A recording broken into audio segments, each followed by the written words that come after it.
nice to see many people here today. Just before we start, we won't have the almost weekend again today. So the 60 seconds will be given here. And yeah, so I'm happy to present Guy Dagan. You all know him probably. And he was before here in Oxford, and he did his PhD in Weizmann, but he started here, right? Yes. I wanted him to be my PhD student. He declined went to Weizmann, but now he said that it was a good investment because they got him back here. We got him back here with high interest. He doesn't speak Chinese, come on. Okay, so... Thanks. Yeah, it's really exciting to talk here. I feel a bit like in my bar mitzvah. So, yeah, so today I'll speak about large-scale circulation adjustments to aerosol-cloud interactions. In a few minutes I'll explain what I mean by adjustments. But before that, a bit introduction about clouds and their role in the climate system and in climate change. So I think that if we ask people to describe how Earth looks like from outer space, many people will describe something that looks like this schematic image. So a planet that is mostly blue due to the vast areas that is covered with ocean, with very few places, land places that have a yellowish or greenish color. And for that reason, our planet got the nickname the blue marble. However, if we look on a true image taken from space, we see something which is quite different. We see a planet which has wide areas that are covered with white. So about 2/3 of Earth are covered with clouds, which have a white color. And another thing we can see is that the ocean does not have a blue color like we see in the schematic image, but it's rather much more dark. Okay? And the fact that we replace a dark ocean surface with white clouds has large implications for Earth's energy budget. And clouds really play a key role in Earth's energy budget, which we can quantify. So we are looking here on the cloud radiative effect, which is the contribution of clouds to Earth's energy budget. And we can quantify it in the short wave, so in the solar spectrum, in the long wave, and the net effect, which is the sum of the short wave and long wave effect. And there are two things, only two things you need to know about clouds, is that clouds are white. They are usually brighter than the surface beneath them, so they have a cooling effect in the short wave. They reflect the incoming solar radiation. So they cool the Earth by almost 50 watts per meter square, which is a very large number. And the second thing you need to know about clouds is that clouds are cold. They are usually colder than the surface beneath them, so they emit long-wave radiation, black-body radiation, at a lower temperature than what would happen without them. Okay, so this long-wave warming effect, this greenhouse effect, counteracts more than half of the cooling effect in the short wave, and we are left with a net cooling effect of slightly more than 20 watts per meter square on the global mean. Okay? And this is a very large number. In a few slides, I'll compare it to what we as humans are doing to the system, and you'll see that this is a very large number. Yeah, so clouds really play a key role in Earth's energy budget, and if our activity, human activity, change the cloud properties, the radiative properties, the coverage, and so on, that could be super important when we come to speak about climate change. When we come to speak about climate change, the easiest framework to adopt is the forcing feedback framework. So this is a zeroth order framework. We are looking here on the global mean temperature change, delta T. And in this case, we also talk about equilibrium conditions. So we let the system evolve to equilibrium. And in this very simplified framework, we can say that the temperature change in equilibrium will be determined by only two numbers, the effective radiative forcing and the feedback parameter. Now, the effective radiative forcing basically quantifies how much we push the system out of equilibrium. Okay, so in pre-industrial times, the Earth was roughly at equilibrium, meaning that what went in was exactly equal to what went out, and the temperature was roughly constant throughout time. And then we started burning fossil fuels, releasing greenhouse gases and aerosols to the atmosphere, and push this equilibrium out. And now this is what we are calling the instantaneous forcing, this instantaneous push out of equilibrium. But once we have an instantaneous forcing, we start to get adjustments to the system. Okay, so adjustments is defined as changes in the system structure or composition that further enhance or suppress the initial instantaneous forcing without being driven by changes in the sea surface temperature. The best example is clouds. Okay, so we change, let's say that we release greenhouse gases to the atmosphere, we change the vertical structure of the thermodynamics in the atmosphere, that changes the cloud properties, which then affect the top of atmosphere energy budget. And the sum of the instantaneous forcing and the fast adjustments together is called the effective radiative forcing. Okay. And now that we have a net effective radiative forcing, the system starts to evolve, to warm in our case, and we start to get feedbacks in the system which are driven by changes in the sea surface temperature. And again, we have cloud feedbacks as well. So the changes in the sea surface temperature start to change the cloud properties, which then modify the top of atmosphere energy budget. Okay? And as for today, the largest source of uncertainty in both the effective radiative forcing and the feedback parameter is related to clouds. Okay? So the main uncertainty, the main driver of uncertainty in estimating the climate change, the climate in the next decades, is related to what we are doing to the clouds, which will go to the effective radiative forcing, and how the clouds will react, which will go to the cloud field. Okay? And and in this talk, I'll focus mostly on the effective radiative forcing, and specifically on the adjustment. So when we come to try to quantify the effective radiative forcing, we can look on this chart, which is taken from the last IPCC report. We see here the total anthropogenic effective radiative forcing compared to pre-industrial times. The total anthropogenic effective radiative forcing is obviously estimated to be positive, meaning to warm the system, and it's estimated to be roughly 2.7 watts per meter square. But you see that we have very large uncertainty in this quantity, and we must know this quantity if we want to predict the climate, as I showed you in the previous slide. Okay? So we have a large uncertainty on this quantity.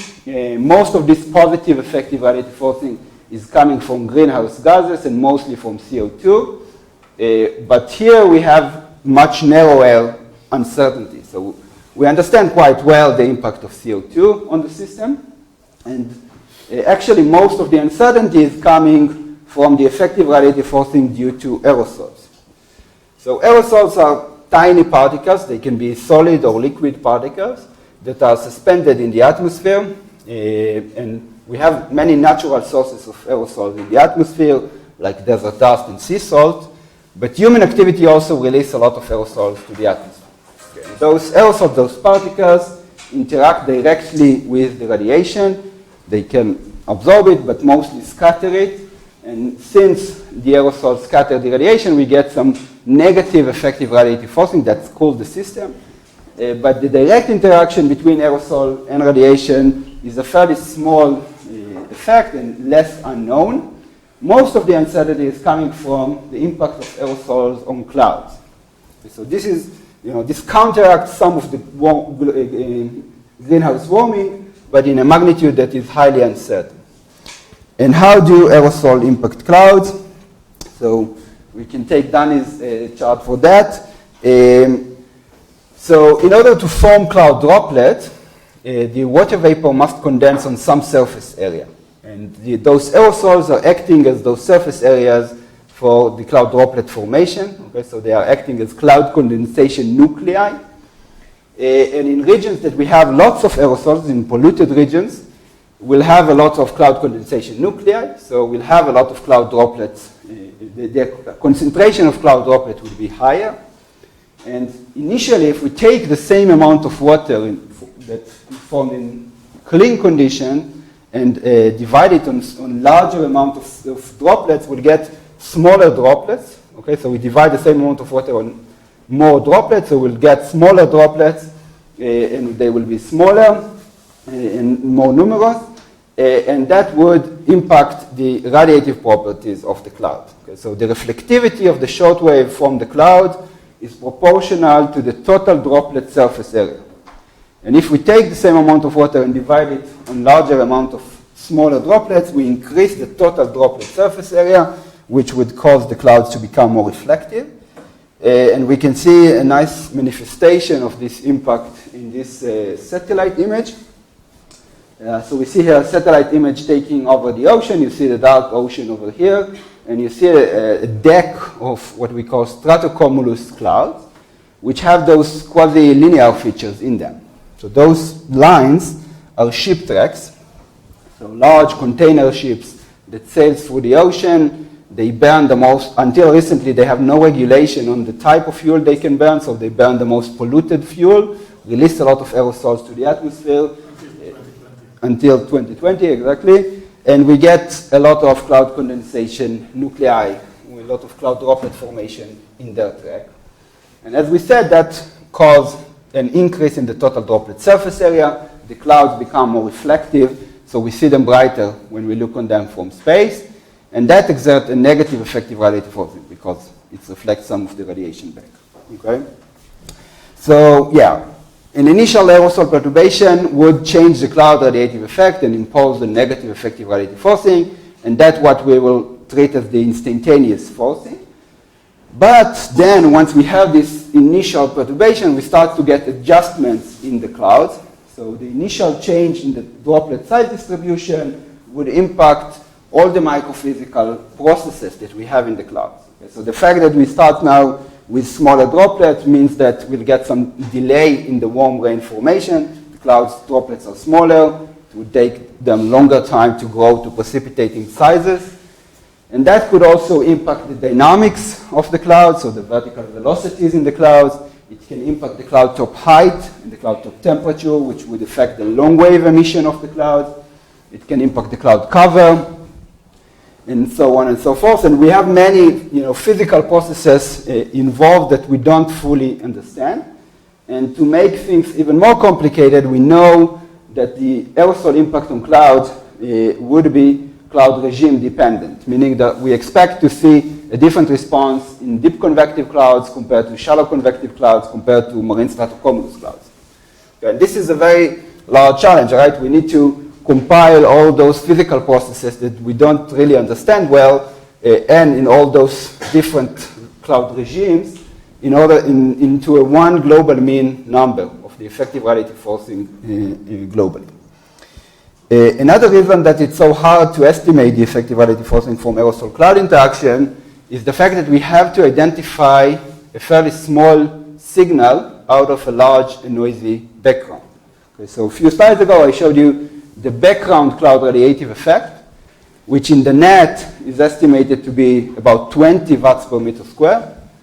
And if we compare those large numbers to the total, not just the aerosol cloud interaction, but to the total effective radiative forcing, we see that we are talking here about something which is an order of magnitude smaller. Okay, so compared to the background cloud radiative effect, we have to identify fairly small changes in the clouds, which would still be very important when we come to speak about the effective radiative forcing. Okay, so identifying small signal out of a large and noisy background, this is always a challenge. And the last reason that it's so hard to estimate the effective radiative forcing from aerosol cloud interaction, and I think the largest source of uncertainty is related to a scale separation issue that we have in our tools that we are using. So the main tool that we are using today to predict the climate for the next decades are global general circulation model, GCMs. So basically we take the globe, we divide it to a grid that looks something like that, and we resolve the dynamical and thermodynamical processes in each grid point, and we integrate it forward in time to be able to say something about the mean conditions in the end of the century. So we want to run them for decades ahead, and we want to run them under a few different scenarios of emissions of greenhouse gases and aerosols. We want to run them under different initial conditions to sample the internal variability in the model. So we want to run many simulations like that for decades ahead. And this is extremely computationally demanding. Okay, so even today, with the best computers that we have, those GCMs work in a resolution, in a grid spacing of a few tenths of kilometers, or let's say order of 100 kilometers. Okay? So they don't capture anything that is less than 100 kilometers directly. And we all know that clouds are smaller creatures than that. Okay? Clouds live in the resolution, in the scale of a few hundred meters to a few kilometers or something like that. So all clouds basically are subgrid scale process, are not directly resolved in the main tool that we are using to predict the climate. Okay, so those tools have to rely on a fairly coarse representations of the cloud process. Okay, this is a major problem, right? The main tool that we are using to predict the climate cannot really represent directly the main player in Earth energy budget. Okay. And that introduced a lot of uncertainty. So in order to try to overcome this major issue, what we are doing is many times to say, okay, we cannot work in this global scale with the needed resolution to really resolve cloud. So let's take an order of one box in the GCM, order of 100 kilometers by 100 kilometers or so, and in this region work in much finer resolution, really resolve the cloud processes. And then we can start, we really resolve the cloud processes, so we can ask questions about the cloud sensitivity. The cloud sensitivity to aerosols, to changes in SST, to changes in the greenhouse gases, and so on and so forth. And that's, that taught us a lot. We are doing that for many years now. The issue with this method is that once we choose, we choose a limited area cloud resolving region, we must say something about the boundary conditions on this limited area domain. And there are a few different ways to represent the boundary conditions, but no matter how we choose to represent the boundary conditions, we prescribe it. We determine it. And when we prescribe the boundary conditions, we basically turn off the interactions between the local clouds and the larger scale. Okay? And we know that clouds are coupled with the larger scale. They are coupled with the large scale circulation. In other words, we know that the cloud in this region would be affected by and would affect the cloud surrounding it, and many times also clouds in very remote regions. Maybe the best example of this coupling between clouds and circulation is in the tropics. So in tropical regions, we have an overturning circulation that looks something like that. So we have regions of low sea surface temperature, low SST, where we have strong inversion that keep the clouds to the lower 1, 2, 3 kilometers in the atmosphere. So only shallow convection forming in this region. We have mean advection of water vapor and cold air towards the deep tropics, where we have higher SST. We get convergence of water vapor in the deep tropics. Development of deep convective clouds, so convection that reaches all the way to the troposphere, tropopause, and those deep convective clouds form a lot of precipitation. They release a lot of latent heating, which fuel this overturning circulation, and then we get a compensating subsidence, so decrease of air in those colder SSTs region that form this inversion. Okay, so we have very strong coupling between the clouds and the large-scale circulation. And I think it's really easy to imagine that anthropogenic perturbation to any of the cloud regimes in this overturning circulation could affect the large-scale circulation, and by that also the clouds, the downwind or the other cloud regimes in this overturning circulation. Okay, so we want to understand what the impact of aerosol-cloud interaction on those remote effects of those aerosol-cloud interaction, and how, by changing the large-scale circulation, aerosol-cloud interaction may impact other cloud regimes. We want also to understand the role of large-scale, and that's what we call large-scale circulation adjustments. Okay? So we know also from other for previous research that large-scale circulation adjustments play a key role in the effective radiative forcing from CO2 and from the direct interactions between aerosol and radiation. Okay, so for both CO2 and aerosol radiation interaction, and we get a perturbation that creates an instantaneous forcing, but that also impacts the intensity and the magnitude of the large-scale overturning circulation in the tropics. And because we get changes in the large-scale circulation, we get changes in cloud properties, which then further impact the top of atmosphere energy value. Okay? So in both CO2 and aerosol radiation interaction cases, large-scale circulation adjustments play a key role in the effective radiative forcing. However, until quite recently, no one have looked on the role of large-scale circulation adjustments for the case of aerosol-cloud interactions. And no one have looked on that, not because we haven't thought it might be interesting or important, because it's more challenging. Okay, so for the case of aerosol radiation interaction and for CO2, we can do those types of studies using a GCM.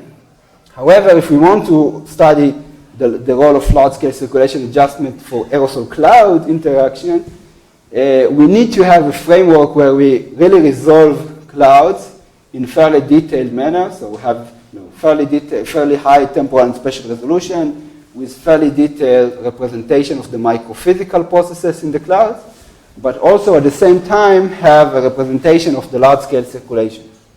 And this is very challenging computation. The first one to look at that were Abut and Cronin in a science paper from about 3 years ago. And the approach they took in this case is to say, okay, we want to study the role of large-scale circulation adjustments in aerosol-cloud interactions. So let's still work in a limited area cloud resolving domain like that, so 100 kilometer by 100 kilometer roughly. But instead of prescribing the boundary conditions and turning off the interactions between the local clouds and the large scale, let's develop a parameterization for the large scale circulation. Okay, so in this case, they used a weak temperature gradient approximation, which, without going into too much detail, it's, I think, acceptable theory for what sets the large scale conditions in the tropics. And based on this theory, they developed a parameterization for the boundary conditions, and now they have a coupling between the local clouds and the large scale. So a local perturbation to the local clouds could impact the amount of water vapor that converge to the domain, the convergence of dry static energy to the domain, and so on, and the large scale vertical velocity in the domain. And I think they were wrong in the way they implemented their parameterization, and I'll explain why in a minute. But nevertheless, I think it's a super important paper because it was the first paper that really showed that we need to account for large-scale circulation, or that we need to account for the coupling between local clouds and the large scale.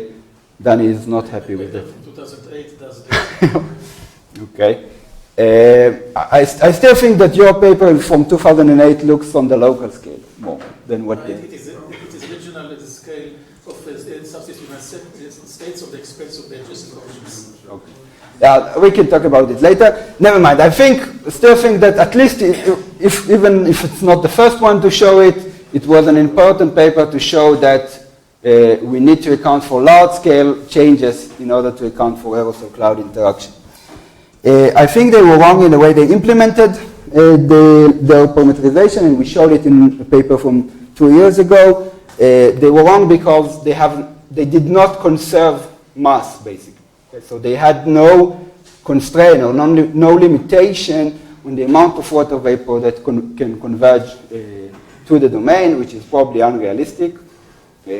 So due to that reason, they got very strong humidification of their domain, which probably inflated the signal that they got. More broadly, we showed in this paper that the way that you choose to represent boundary conditions in limited area cloud resolving simulations can determine the signal that you'll get. Okay, so you must be very careful when we choose to how to represent boundary conditions in limited area cloud resolving simulations.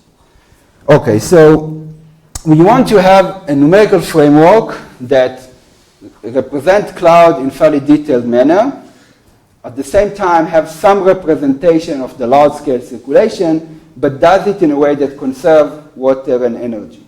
Okay?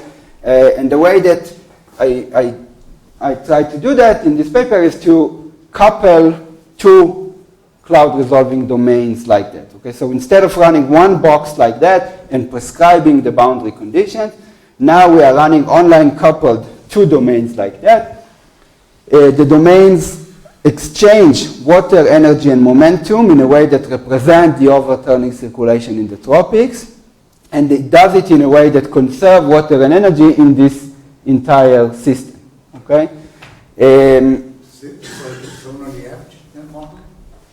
Sorry, again? You can think about it as a zonally average model? Yes.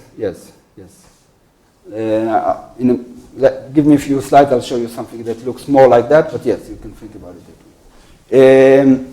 Okay, so yeah, and now, that we have the system, we can perturb each cloud regime separately and see how it affects the other and so on. Just to show you that we get what we would expect to get with this system. So we see here the large-scale advection, large-scale forcing, what we call, the large-scale temperature advection, moisture advection, and large-scale vertical velocity. For the subtropical domain, so where we have shallow clouds, and for the deep tropical domain, where we have deep convection clouds.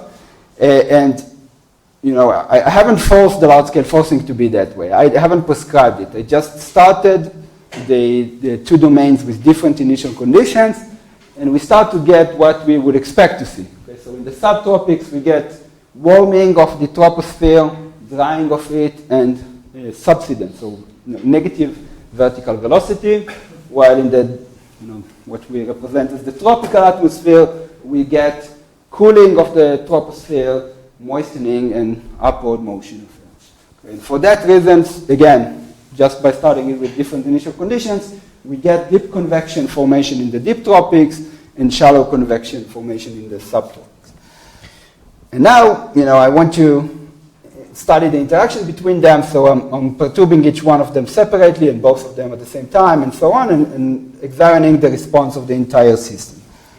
The main thing that we found in this paper is that an aerosol perturbation in the subtropics strongly impact the cloudiness and the radiation in the deep tropics, but not vice versa. So an aerosol perturbation in the tropics have very little impact on the subtropics.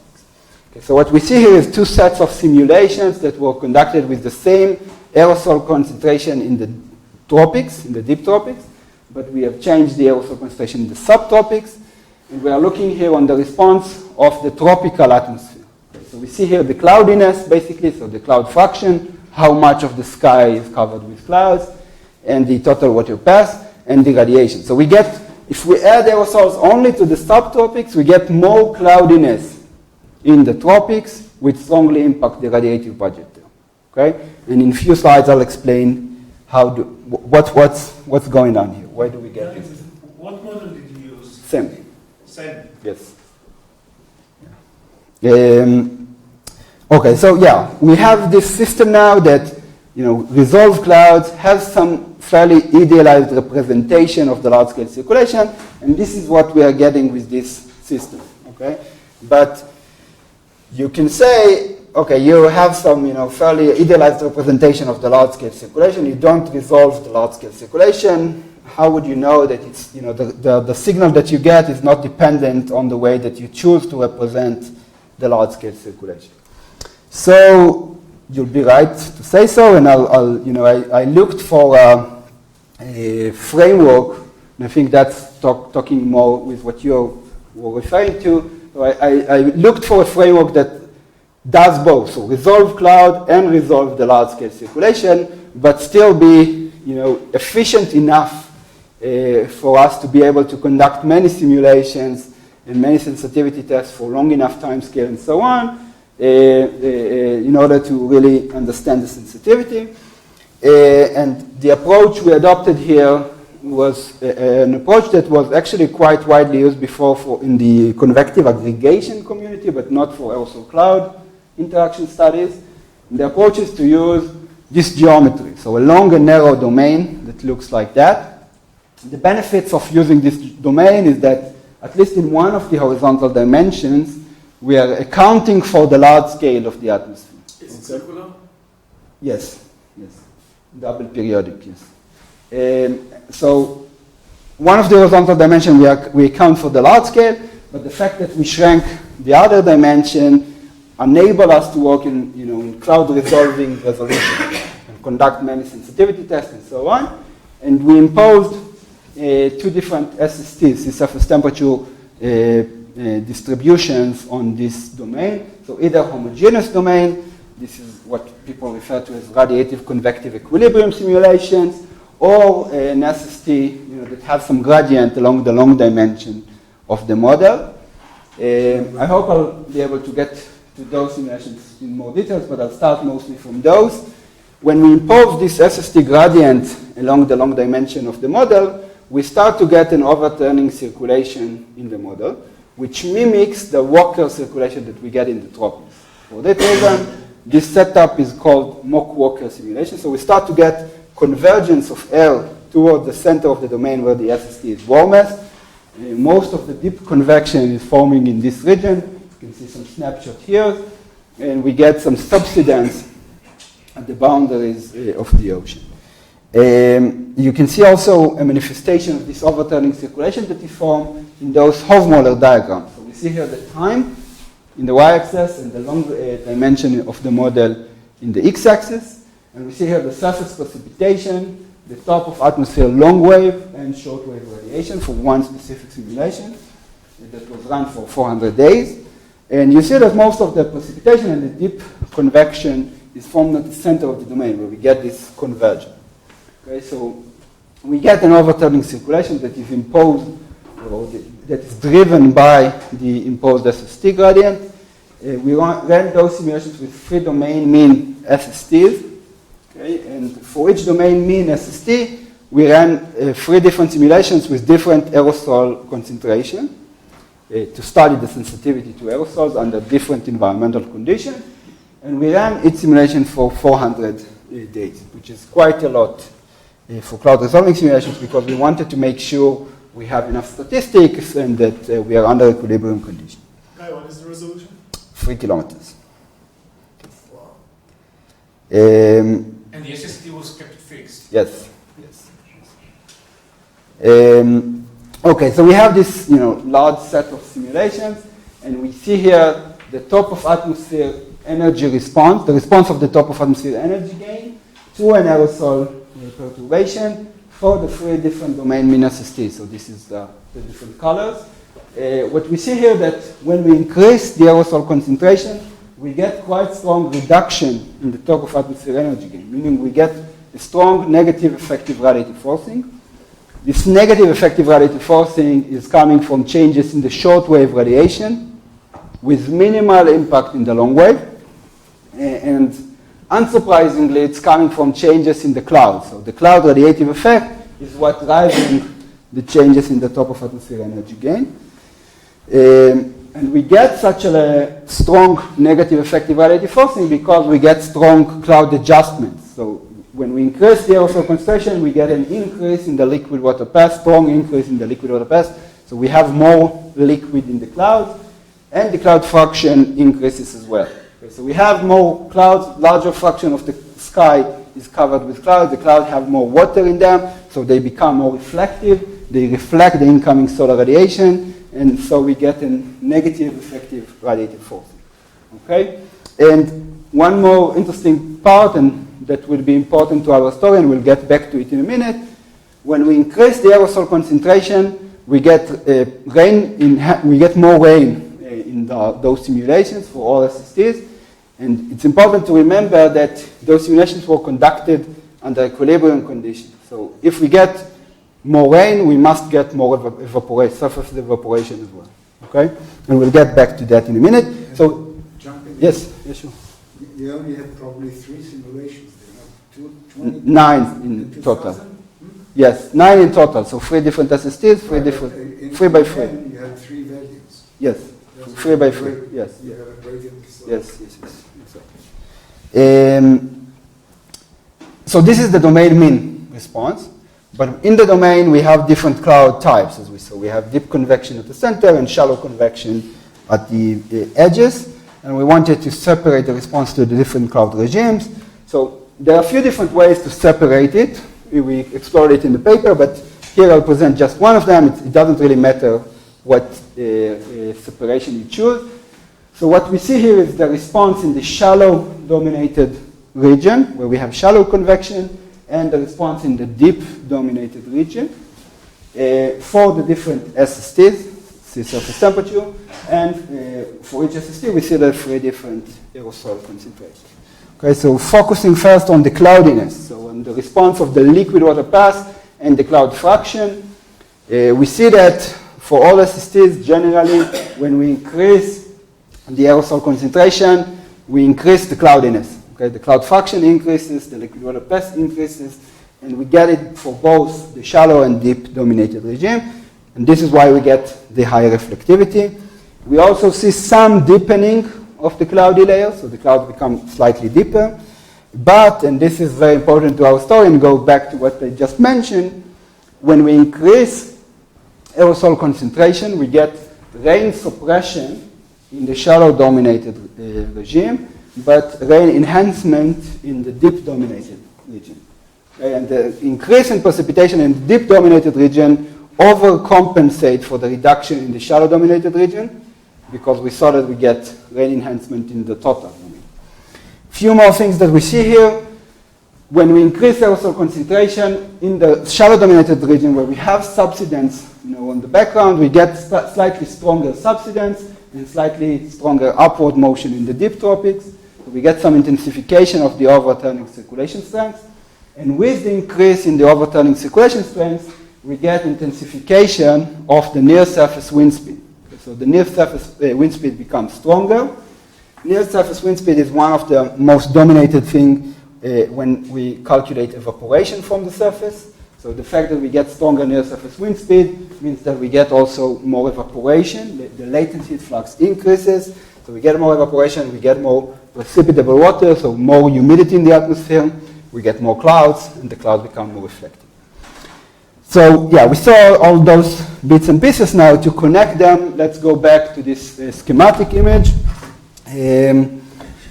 So we are going back to the schematic image in the presence of an overturning circulation like that we get in the tropics. When we increase aerosol concentration, the first thing that we get is rain suppression at the shallow dominated region. Okay, so the droplets become smaller. It takes longer for them to grow to precipitable sizes. So we suppress the amount of precipitation in this region. The fact that we get less precipitation here means that we will advect with the winds more water to the deep tropics. We'll get stronger convergence of water vapor in the deep tropics, which will cause more precipitation in the deep tropics, more latent heating in the deep tropics, which fuel the overturning circulation strength. We get stronger overturning circulation, which also means that we get stronger near-surface wind speed. And the stronger near-surface wind speeds act as a positive feedback, because the near-surface wind speed, the increase in near-surface wind speed, evaporate more water from the ocean and strongly advect the water to the deep tropics. Okay, so now we get an even stronger convergence of water vapor to the deep tropics. Daniel? Another feedback mechanism, which is shallower clouds due to the larger subsidence precipitate even less. So now there are two mechanisms that determine the inversion strength. So yeah, we get stronger subsidence that enhance the inversion strength, but we get more evaporation because we get rain suppression here, which deepen the boundary layer. So in total, we get a deepening, or a slightly deepening of the boundary layer because of the evaporation. Okay. Wind speed and the stronger evaporation at the cloud top, because we suppress warm rain, we get. Let's talk about it later. Yeah. So a nice thing about the modeling is that we can test the role of this positive feedback that I just mentioned. Okay, the positive enhance of the evaporation due to the enhanced wind speed. We can conduct mechanism denial experiment. So basically, we turn off this positive wind-induced heat exchange, Wishy feedback. So the way to turn it off is to prescribe the near surface wind speed in the model just for the calculation of the surface fluxes. Okay, so the wind speed can change, but every time that the model, we conduct another set of simulations in which every time that the model goes to calculate the surface fluxes, it always sees the same value of wind speed, no matter what the aerosol concentration is. And by doing that, we turn off this positive feedback. And when we do that, so comparing the solid line to the dashed line without the feedback, we get a reduction of about 1/3 of the response. So we get muted response because we get some decrease in the cloud adjustment. So we get less increase, weaker increase in the liquid path and the cloud fraction. And because we don't have anymore the increase in surface evaporation, we don't get an increase in surface precipitation. Again, because we are dealing here with equilibrium simulation. Another interesting thing we can do with the model is to quantify the time scale that it takes for the large scale circulation to adjust. So yeah, we saw that in equilibrium simulations we get an increase in the circulation strengths that evaporate more water and so on. And in order to examine how long does it take for the large scale circulation to adjust, we conducted another set of transient simulations. So we took a long simulation that was conducted under low aerosol concentration. We sampled that at 4 different points, so to sample different initial conditions. And from those different initial conditions, we branched off to a simulation that was conducted under high aerosol concentration and lasted for another 100 days. Okay, so what we saw from this set of simulations that was again conducted under different initial conditions is that it takes about at least a month for the large scale circulation to adjust and to stabilize at the higher values that we saw before in the equilibrium conditions. Once the near surface wind speed stabilizes, we start to get the increase in latent heat flux, the increase in the cloudiness, so liquid water path and cloud fraction, and in this time we get a strong reduction in the short wave, as we saw before, with again minimal impact in the long wave. Okay, so we need to have a fairly consistent aerosol perturbation in order to really adjust the large scale circulation. And what can cause such consistent or long-lasting aerosol perturbation? So industrial regions, many times continuously releasing aerosols to the atmosphere. Volcanic eruptions also sometimes continuously releasing aerosols to the atmosphere. And I think in this case, another option that is very interesting is the case of marine cloud brightening. So marine cloud brightening was suggested as a geoengineering pathway to fight or to counteract global warming. The idea there is to seed clouds in subtropical regions, make them more reflective, as we saw in the shipwreck cases, and by that counteracting the greenhouse warming. And people really study that seriously, and I think so far it was only studied in very localized manner. And here we are showing that it could impact the large-scale circulation in clouds, remote cloud properties, and we must take those non-local impacts into account when we want to consider such effect. I think I have to rush a bit. Okay, one other thing we tested with the model is, again, we confirmed, as we saw in the two LES domains case, that an aerosol perturbation in the subtropics is more important than an aerosol perturbation in the tropics. So when we add aerosols only, or mostly in this case, in the subtropical region and where we have shallow clouds, we get rain suppression there, and that impact the large-scale circulation and have a strong impact on the cloudiness in the deep tropics, but we don't get it's not vice versa. So adding aerosols only in the tropics did not really impact the large-scale circulation in the clouds in the subtropics. Now, about this part, I'll rush a bit, but I'll be happy to speak more about that with people that might be interested. So, we also examine how aerosol impact the large-scale circulation that is formed in a uniform SST case. So if we impose a uniform SST case like we get here, we obviously don't get an overturning circulation that is driven by SST gradient because we don't have an SST gradient, but we still get an overturning circulation because we get in those types of simulations, we get what we call convective aggregation. So we get regions that is more convectively active, and in those regions we have upward motion of air, and we get compensating subsidence at the dry regions of the atmosphere, and we start to get an overturning circulation between the convective clusters in the dry regions. And in this case as well, we conducted 9 different simulations with 3 different domain mean SSTs and 3 different aerosol concentrations. And in this case, this type of simulation is also becomes stronger with aerosol concentration when we evaluate it at the middle of the troposphere. How do you measure circulation where you don't have gradients? Yes, so exactly. So in this case, you cannot, since it's arbitrarily located in the domain, you cannot define the deep tropics or in the subtropics or whatever. So the way to evaluate it in this case, that was, it's not my invention, people have done that before, is to look on the average subsidence and the average upward motion and calculate the intensity that way. Isn't there a dynamical equator? Coriolis band? No, it's all tropical, so no rotation, and no preferred, everything is homogeneous. The sun is fixed, no rotation. In the previous case you've shown, no hard rotation, I guess? The Walker case? No, it's also. Also. Yes. The only thing that is not homogeneous in this case is the SST. Okay? Saccharomyces. What? Saccharomyces. There's more Coriolis. Yes. Yes, and just to show you that this type of circulation that is arbitrarily located in the domain is still strongly correlated with cloud properties. So we see here the circulation intensity as I defined here compared to different cloud and radiative properties. So ice water pass, the cloud fraction of ice, and the outgoing long wave radiation, and you see this very nice correlation. 1 minute, Daniel.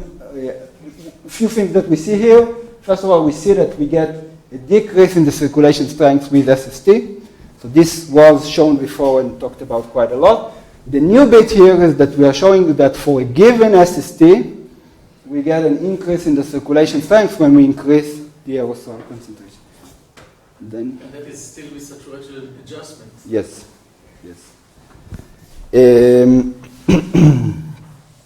We were able to explain that using the weak temperature gradient approximation that I mentioned before, but I'll skip that for the sake of time.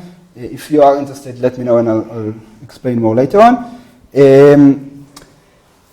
I want to speak, in the few minutes that left, I want to speak about future steps or future plans. So I think that there are 2 main limitations in the work I presented so far. A, that it's all based on models, and I haven't shown any observational evidence for that. And B, that even though we did it with different model configuration and we saw consistent behavior, it's all based on a single model. And we don't know how model dependent the results that we got are. So currently we are working on trying to tackle those 2 limitations. Regarding the model dependency issue, in order to study that, I'm currently organizing together with Philip Steer and Suvan Den Hever a model intercomparison project. So the idea is to rerun those RC large simulations that I just showed with different aerosol concentration, with many models, and see whether we get a consistent behavior. We managed to convince about 11 different modeling groups to conduct those simulations. So far, 10 of them already uploaded data. 1 is still missing. And we have a new student in our group, Dennis, who started analyzing the data. And I hope we'll get an interesting result out of that. Just to show you, straight out of the oven, when we talk about at least, you can see, but this is the water vapor content in the atmosphere. At least when we talk about the thermodynamic response to aerosol perturbation, there the model agree. So on many things the models disagree on the response, but all models, or almost all models, demonstrate this increase in the humidity at the lower to mid-troposphere. How does it compare with Cronin magnitude? Yeah, it's lower than that, but not by much. It's agree with him. It's not surprising because it's very with their RCE simulations, not with the weak temperature gradient simulation. Yes, that's about the second limitation about the model dependency. Regarding the first limitation about the lack of observational evidence, we are working on using both Eulerian and Lagrangian observations to try to quantify those processes from observations. We have Omer in our group that he's using different regression techniques and machine learning techniques to try to identify the remote sensitivity of aerosols to clouds. And he just started, but he already have really fantastic results, very promising results, I think. We identify a quite significant non-local impact. So an aerosol perturbation in one location impact cloud properties in remote regions from observations. And another way that we approach it is with Netter's work. So the idea there, this is part of a GFD project that we are basically looking, using the Lagrangian perspective here. So we follow air pulses that starts in the subtropics. We follow them all the way to the deep tropics. And we want to see whether or not an aerosol perturbation in subtropical region really affect the amount of water that is advected to the deep tropics, the amount of energy that is advected to the deep tropics, and whether or not eventually an aerosol perturbation in the subtropics impact tropical clouds. Okay, and we also have really promising results out of that as well. Yes, by that I'll summarize. So what I wanted to convince you is that clouds really play a key role in Earth's energy budget, and our activity can impact cloud properties, and by that strongly impact the radiation budget and the climate. So far, most of the IPCC reports and estimates of the effective radiative forcing from aerosol-cloud interactions, of those impacts of aerosols on the radiation through impacting clouds, was done locally. So people have looked on how local aerosols impact local clouds. But here we are showing that we should take into account, we should widen our perspective here and look not just locally. And to really account for that, we must take into account changes in the large-scale circulation and the coupling between clouds and the large scale.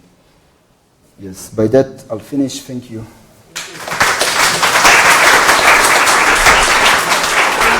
The end of my bar mitzvah. Our time is almost yes, done, sorry. but I still want to give an opportunity for 2 questions, but from people that haven't asked until now. Sorry. So if there are questions, okay. It's really interesting, really cutting edge work, really nice. So could you explain again why an increase in the aerosol concentration, or do you have an explanation for why the increase in aerosol concentration increases the intensity of the circulation? So, in which case? In the homogeneous SST case or in the mock case? In both of them, it's initially driven by warm rain suppression. So let's go back to this schematic image. But anyway, I'd like to speak with you also about the homogeneous SST because I want to hear your thoughts on that. But let's start with that. So when you increase the aerosol concentration, you suppress warm rain formation. Okay. But are you increasing the yes, homogeneous. But we have tested not homogeneous. We increased it only here or only there, and it's consistent. So it's not doesn't really matter where you do that. As long as you increase aerosol concentration here, you suppress warm rain formation here. You advect more water to the deep tropics.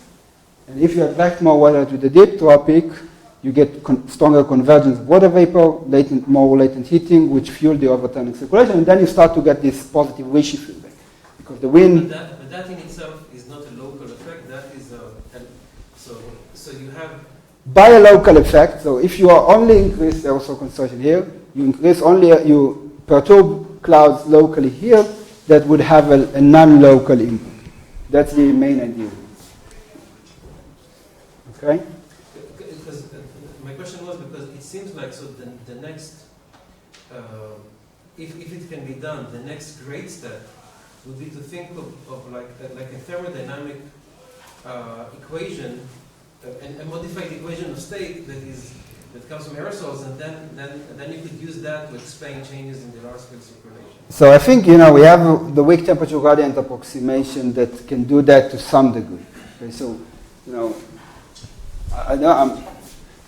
probably we should talk about it later. I don't want to, yes. One more question, last one. From the, sorry, because I know you all can speak with Guy later. Yeah. Just wonder if the stronger evaporation would cause cooling at the surface, it would use prescribed SST, so if the cooling will start off. Yes, so, that's a very good question. So, just to go back to the very beginning of the talk, we are here looking on the adjustments, which are by definition happening before the SST has time to react. Okay, so we are talking here about, by definition, on fixed SST framework. But I completely agree that once we'll start to take into account the interaction between the changes, to take into account changes in the SST, things might change. Because, you are right, we'll get more wind, more evaporation, cooling, faster cooling of the surface, and that could dramatically impact the total effect. But that would go to what we call the feedback and not the effective radiative force. Okay? But it's completely true, and the time scale for it would be probably longer than a month. So for really affecting the SST, you need longer time than that. Thank you. Thank you.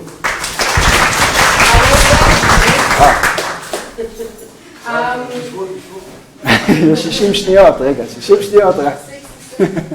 טוב, אני מוכרח להודות שזו פעם ראשונה שהבנתי משהו במדעי האטמוספירה. מאז שדני לפני 20 שנה התחיל לדבר כאן על אירוסולים. אז גיא, יש לך דקה אחת, 60 שניות, להסביר בעברית בהירה, שווה לכל נפש את מה שאתה רוצה להגיד. תתחיל עכשיו. אז מה שרציתי להגיד זה שעננים, חוץ מזה שהם מאוד מאוד יפים ומגניבים, הם גם מאוד חשובים. הם חשובים גם, אנחנו מסתכלים על הממוצע, זאת אומרת על האקלים היום, נגיד, כן, על האקלים שלא עבר שינוי, גם לפני שהוא עובר שינויים, והם מאוד מאוד חשובים בהקשר של שינויי אקלים. בעצם המגניטיוד של שינויי אקלים יקבעו במידה רבה על ידי מה שאנחנו עושים לעננים ומה שהם יעשו לנו בחזרה. כן? מה שאנחנו עושים לעננים זה מה שקראתי לו הפורסינג, ומה שהם יעשו לנו בחזרה זה מה שאנחנו קראנו לו הפידבק, והגודל של שתי הגדלים האלה יקבעו כמה האקלים משתנה, ואנחנו חייבים להבין יותר טוב מה קורה לעננים ומה אנחנו עושים להם בשביל להיות מסוגלים לחזות את האקלים. אז מה קורה להם? הם אחלה. יש לך עוד 15 שניות. ספר בדיחה? אוקיי, בסדר, תודה רבה.